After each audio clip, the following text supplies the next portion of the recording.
Irashaimase. Now is Xiaomi Mi 11 lite. Yoroshiku onegai shimasu.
The Xiaomi Mi 11 Lite. We got ours in boba black, which I find kind of funny that they called it boba black.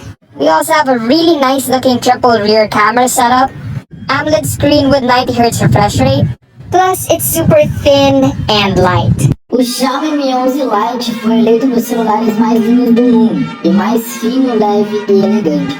Seu diferencial é sua super tela de 6.55 polegadas com uma resolução de mais de 1 bilhão de cores, por ser uma tela de 10 bits com 90 Hz e uma taxa de brilho incrível. Seu processador é o Snapdragon Premium, Qualcomm 732G, que permite rodar jogos e aplicativos em grande escala. Câmera tripla com 64 megapixels na lente principal e a câmera frontal de 16 megapixels. Assim, mesmo sendo um smartphone na versão Lite, os seus opcionais são totalmente premium.